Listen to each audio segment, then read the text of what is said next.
et ne nous sauve pas en retard. Sauve maintenant. Et en ce dimanche, le Seigneur va opérer quelque chose dans ta vie. En ce dimanche, le Seigneur va te sauver. Non pas demain. En ce dimanche, le Seigneur va répondre. Non pas pour l'année qui se profile à l'horizon. Non, ou pour les mois qui se profilent à l'horizon. Oh mon Dieu, j'aime Jésus-Christ. J'aime les Écritures saintes. La Bible est véridique. Et le Seigneur peut sauver promptement. Et il ne vient jamais en retard.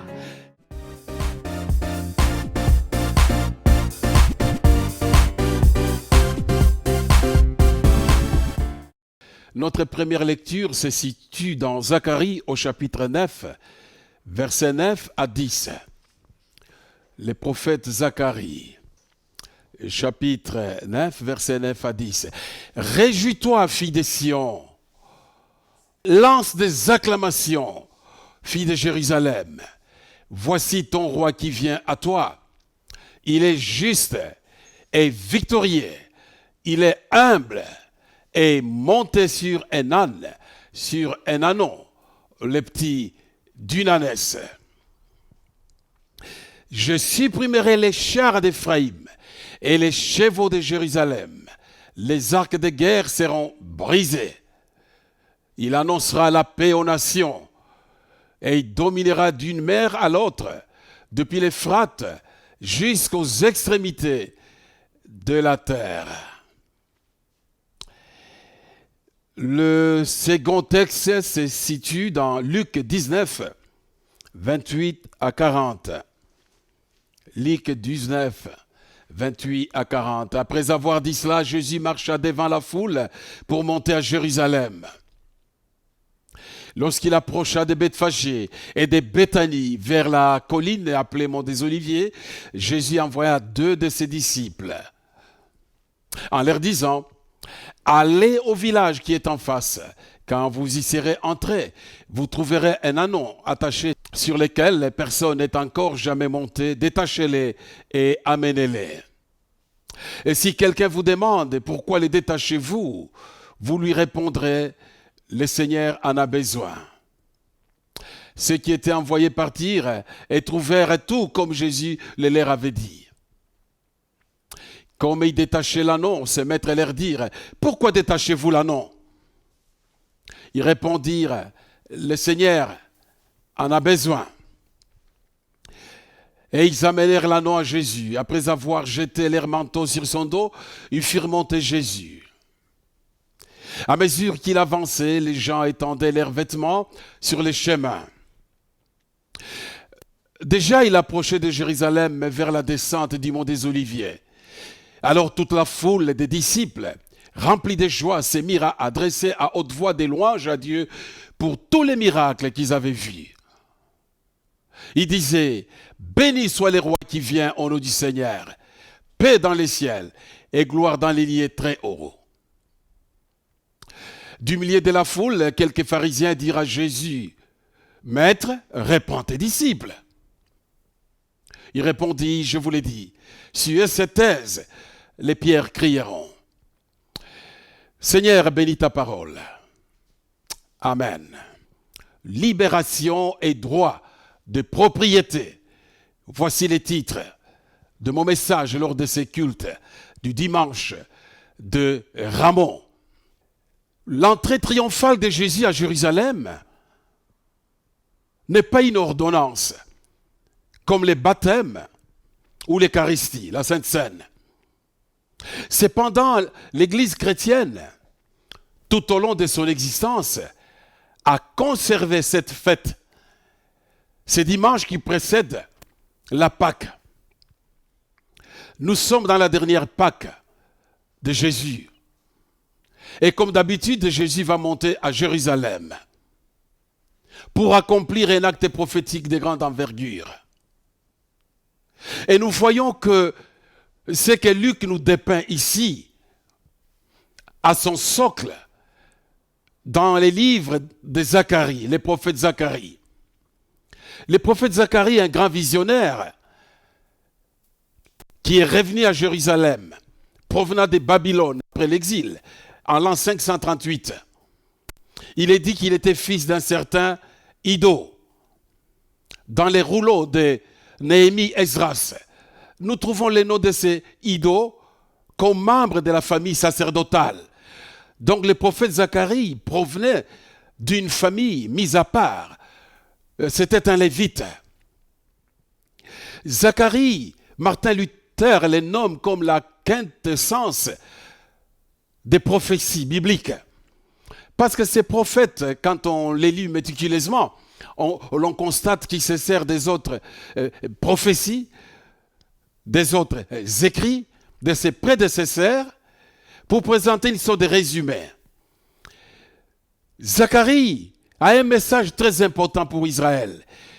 Il veut dire ceci: tant que l'histoire du monde continue, tant que l'histoire du monde continue, Israël, Juda, a toujours la possibilité de recommencer à zéro avec son Dieu. C'est-à-dire, quoi qu'il en soit, quelles que soient ses erreurs, quelles que soient ses chutes, Israël a la possibilité, Israël a le droit de recommencer à zéro, d'amorcer un nouveau point de départ avec son Dieu. Mais quelle grâce, mais quelle grâce. Et le texte que nous venons de lire est très attrayant. Comme si les encouragements ne suffisaient pas, Zacharie va apporter à Israël une vision de grande valeur qu'il voit. Et il voit les rois de paix rentrer dans Jérusalem. Il annonce la venue de Jésus-Christ et l'entrée triomphale de Jésus-Christ dans Jérusalem. Et Zacharie dit ceci: ô filles de Sion, c'est Jérusalem, habitants de Jérusalem, tressaillez d'allégresse, réjouissez-vous. En d'autres termes, lancez des cris de joie. Oh, je viens de voir. Oh, je viens de voir. Dieu m'a dévoilé un secret. Je vois ton roi. Je vois ton roi. C'est la restauration de la dynastie davidique. Je vois ton roi qui vient vers toi, ton libérateur.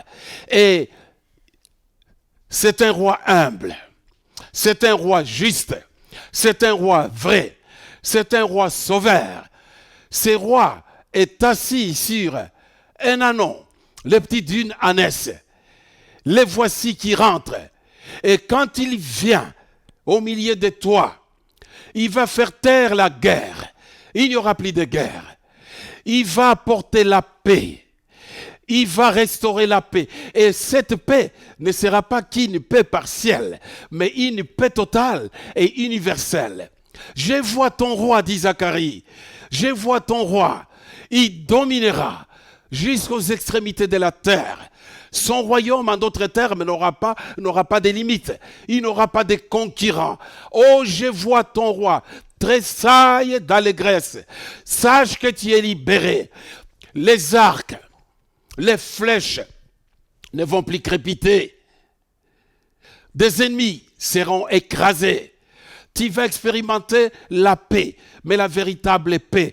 Au fond, lorsque nous célébrons les dimanches de Rameau, les dimanches de rentrée triomphale de Jésus dans Jérusalem, lorsque nous interrogeons le prophète Zacharie, nous comprenons que c'est un dimanche de la libération.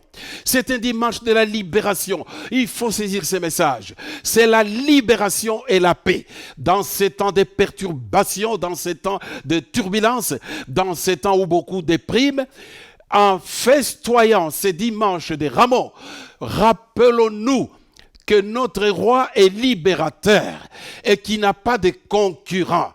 Il nous faut passer de la théorie à la pratique, c'est-à-dire accepter que le roi Jésus est venu nous libérer. Il faut, je le répète, passer de la simple théorie à la pratique. Pas tout simplement dire Jésus est libérateur et dans l'entretemps tu trimbales des fardeaux de douleur et tu as des larmes qui coulent. Non, le dimanche des Rameaux, d'après la prophétie de Zacharie, c'est un dimanche de délivrance, dimanche de paix, dimanche de libération totale. Et à tous égards, lorsqu'on lit ces passages de Zacharie, là où nous sommes au chapitre 9, on voit que le roi va apporter non pas seulement la tranquillité dans les pays, mais aussi l'abondance matérielle. Il apporte aussi l'abondance matérielle. Il y a la joie à tous égards. Alors, chrétiens, passe de la théorie à la démonstration de la foi. Confesse que mon Dieu en Christ est venu me libérer, quoi qu'il en soit.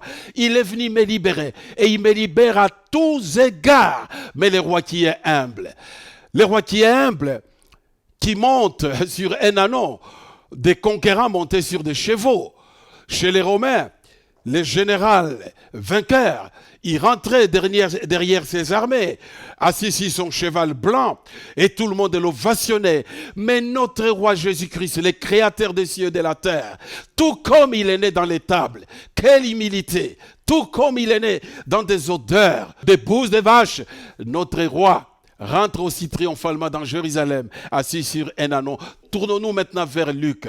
Oh, l'évangéliste Luc, le médecin bien-aimé, l'ami de Paul, l'ami de Pierre, ses disciples fidèles, cet évangéliste d'origine syrienne, cet homme qui nous a légué 2 volumes de grande valeur, à savoir son évangile qui parlait de Jésus-Christ, mais aussi ses actes des apôtres, où il expose comment l'évangile qui a commencé à Jérusalem a dû ravager, a dû s'étendre dans le monde entier de l'époque.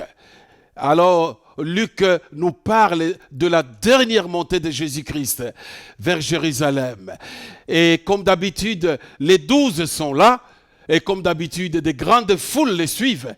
Et dans cette dernière montée, le roi humble prépare déjà ses disciples de ce qu'il attendait à Jérusalem. Il les prépare au sujet de sa crucifixion et au sujet de sa résurrection, même si eux n'ont rien saisi. Mais dans cette dernière montée, l'aveugle Bartimée recouvre la vue. Heureusement, il a saisi l'occasion qui lui était offerte.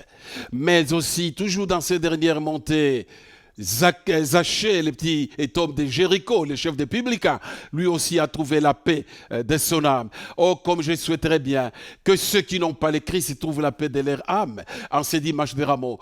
Que des chrétiens rétrogrades reviennent à Jésus-Christ en ces dimanches de Rameaux et qu'ils saisissent l'occasion, l'occasion qui nous est offerte de recommencer à zéro avec notre Maître.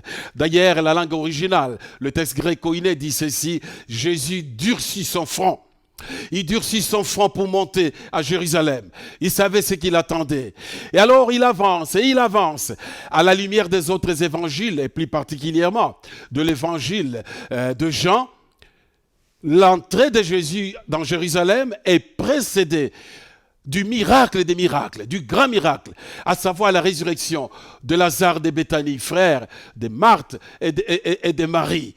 Et le bruit de cette résurrection s'étant répandu partout en Israël, et plus particulièrement dans Jérusalem, les pharisiens commencent à souffrir davantage. Et dans leur camp, on sent la jalousie. Et on sent aussi l'esprit de criminalité, d'assassinat. Ils veulent tuer Jésus-Christ. Ils veulent tuer ces rois humbles. Mais Jésus ne devait pas mourir avant d'accomplir la prophétie de Zacharie. Je le répète, Jésus ne devait pas mourir avant d'accomplir la grande prophétie de Zacharie. C'est pourquoi, quand il s'est approché de Bethphagée, ce petit village maintenant qui n'existe plus, en tout cas, il fait partie de ce que l'on nomme Jérusalem-Est, sur la montée des Oliviers, Bethphagée, maison des figues pas mûres. Et il arrive là-bas, il ordonne à 2 de ses disciples, ils ne sont pas cités, allez dans les villages voisins. Et là, vous trouverez un anon. Les disciples écoutent. Oh, libération et droit des propriétés. Tout comme nous voyons chez Zacharie, Israël est libéré et son libérateur domine, règne, apporte la paix, la libération, mais à toute l'humanité. L'humanité lui appartient. Il est sur son trône. Ici aussi, nous allons constater la même chose. Vous allez trouver un annonce sur lequel personne n'est monté. Luc est tellement précis. C'est un anneau qui n'a jamais été initié à être monté. Essaye un peu, toi, de monter un animal de somme, une bête de somme, qui n'a jamais été éduqué pour transporter des êtres humains. Essaye ça, eh bien, tes cuisses vont te raconter la belle histoire de souffrance. Mais Jésus-Christ est le Créateur. Tout se soumet à lui. Qu'est-ce qui ne se soumet pas à Jésus? Tout. Toutes nos difficultés peuvent se soumettre. Nos maladies, nos perturbations, même le rejet, haine et jalousie, tentation et épreuve. Toutes ces choses se soumettent. Quand Jésus dit « tais-toi », ça c'était silence absolu. Il a ordonné à la mer, en disant à la mer « hé, silence !» Un silence absolu. Si quelqu'un vous pose la question « pourquoi détachez-vous l'anneau ?» Répondez tout simplement « nous les détachons parce que le Seigneur en a besoin. » Oh, le Seigneur en a besoin. Adonai en a besoin. Yahvé en a besoin. Parce que le Seigneur en a besoin. Droit de propriété du roi qui l'emporte sur le droit de propriété de possesseur de l'anneau. Il est Dieu, tout lui appartient. Il y a un blanc du texte ici. Est-ce que ces gens connaissaient Jésus? Faisait-il partie de ses disciples? Le fait est que la simple réponse est de dire le Seigneur en a besoin, ils ont laissé venir l'anneau. Mais cet anneau aussi, quelle grâce! Il y a toujours eu des anneaux, il y a toujours eu des ânesses. La prophétie de Zacharie au 6e siècle avant notre Seigneur va s'accomplir. Et cette bête de somme, mais quelle grâce! Tout comme ce fit la grâce pour les apôtres, tout comme ce fit la grâce pour toute la foule qui suivait Jésus. Eh bien, on amène cet anneau. Et les disciples constatent que leur maître va monter dessus. Mais il n'y avait pas de siège, pas de monture agréable. Et comme les Juifs étaient très pudiques, et ils s'habillaient d'une manière très pudique, ils enlèvent leurs tuniques, leurs chemises de dessus, les robes, et les déposent pour que Jésus puisse y asseoir. Les bruits se répandent comme une traînée de poudre. Jésus de Nazareth, Yeshua, le prophète de Nazareth en Galilée, va rentrer dans Jérusalem aujourd'hui. Oh, chère famille, ces gestes prophétiques étaient une grande leçon pour le souverain prêtre Anne, pour le souverain prêtre, le beau-père Caïphe. C'était une grande leçon pour Hérode. C'était une grande leçon pour les pharisiens, les sadducéens, tous les scribes, tous les docteurs de la loi. C'était une grande leçon parce que c'était l'accomplissement d'une prophétie de grande envergure. Et il fallait, au risque de me répéter, et il fallait que Jésus-Christ accomplisse cette prophétie de Zacharie. Et Jésus est monté dessus. Oh, le roi des rois, l'anneau s'est soumis. L'anneau s'est soumis parce que c'est son créateur. L'anneau a été éduqué instantanément parce que l'anneau était monté par le créateur. Et l'anneau s'est dirigé. Mais intéressant, l'anneau n'était pas sur une plaine. En venant de Bethphagée ou de Béthanie, on descend les monts des Oliviers et on traverse la vallée des Cédrons ou les torrents des Cédrons. Et puis après, il faut monter. Vous qui avez été à Jérusalem, vous connaissez la porte dorée et son histoire et comment ça a été profané par les incrédules de peur que le Messie ne puisse revenir encore. Mais il se trompe. Parce que quand il reviendra, il n'aura plus besoin de monter sur un anneau. Il descendra du ciel avec autorité suprême, avec puissance, avec éclat, à la voix d'un archange, et même les morts en Christ vont ressusciter, alléluia, et il posera ses pieds, selon les prophéties, sur les monts des Oliviers, et je crois, je serai là avec lui, parce que je ferai partie des armées célestes. Toi, tu seras là aussi. Je te trouverai là-bas aussi. Je te verrai. Parce que tu as crié en Dieu. Oh, nous serons là tous avec lui, remplis de grâce et de gloire.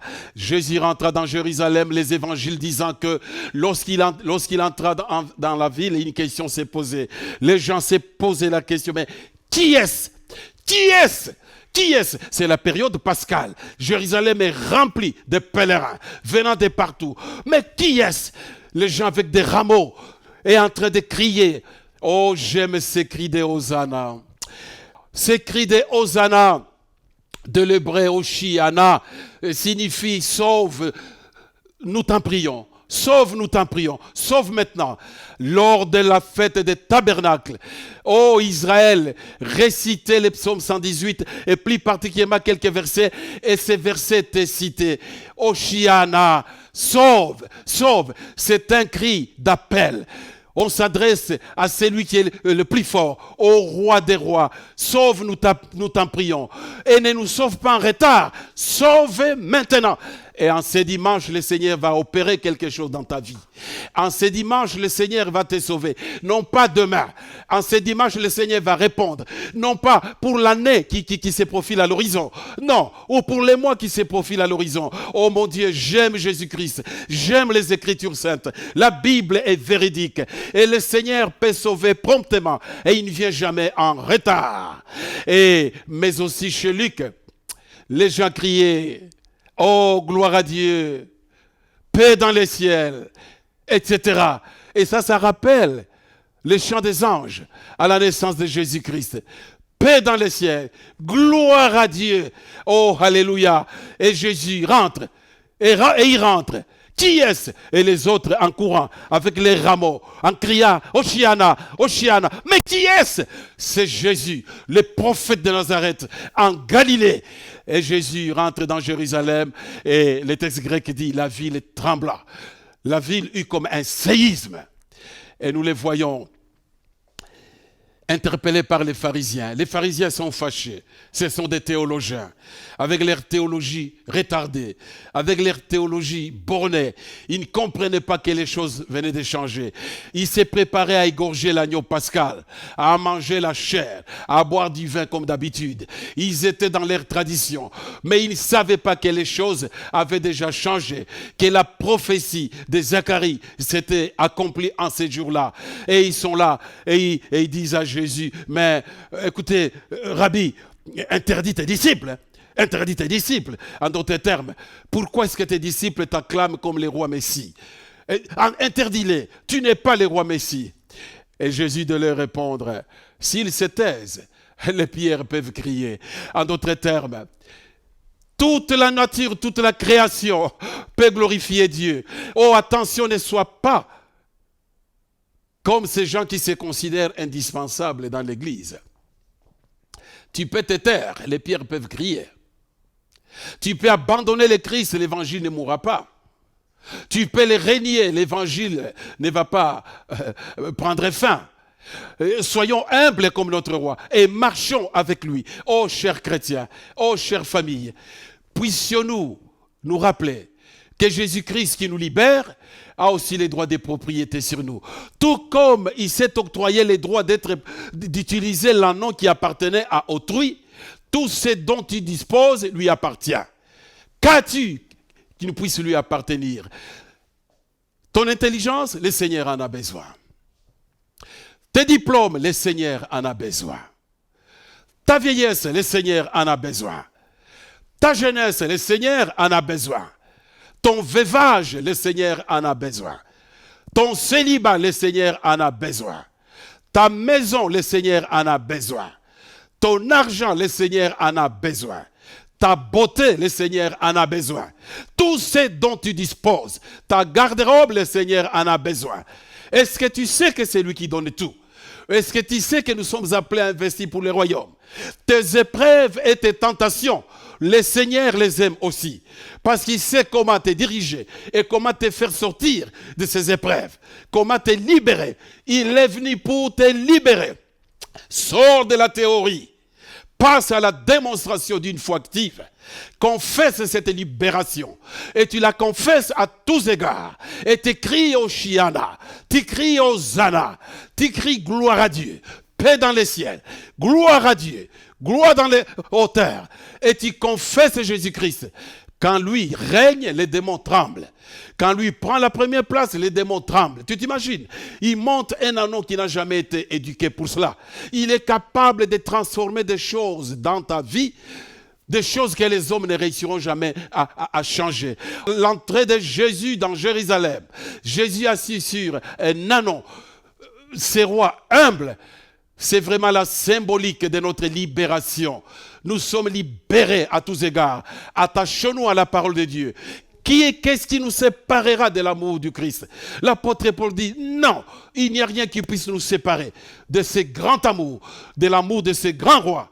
Et moi, je promets que si je dois encore exister, j'annoncerai cet amour.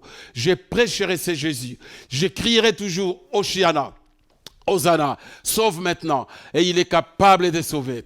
Oh, Jésus-Christ est Dieu, soyez libérés, et vous êtes libérés. Et je vais prier pour vous maintenant, pour que cette libération soit effective. Il ne faut pas que les démons vous taquinent. Il ne faut pas que les démons vous emboîtent vos pas. Il ne faut pas que les diables vous distraient. Vous êtes des personnes libérées. En attendant la libération totale, lorsque le Seigneur va nous prendre, lorsque la trompette va sonner, oh, je vais prier pour toi. Pense à tes entraves. Pense à tes nuisances, pense à tes maladies. Notre Maître est fidèle et il est capable. Ô Seigneur, Hosanna, Hosanna, sauve maintenant, Seigneur. Tes filles, tes fils qui ont besoin de toi doivent expérimenter en ces dimanches de Rameaux que tu es le Sauveur. Et moi, je proclame que je te sers et que tu es vrai. Et que j'ai vieilli et je peux dire que tu ne manges jamais. Et tu réponds promptement. Oh Seigneur, merci. Je te dis aussi merci parce que tu vas agir. Même des cas qui traînaillent, des cas qui sont là, qui moisissent dans nos vies, vont être bouleversés. Hosanna, Hosanna, Hosanna. Et merci pour ton droit de propriété sur toute notre vie. Reçois notre reconnaissance pour tout ce que tu vas opérer comme miracle, pour le pardon des péchés, pour la restauration de nos vies, oh, pour la vivification de l'homme intérieur. Béni, béni sois-tu, notre Seigneur. Gloire à toi. Amen.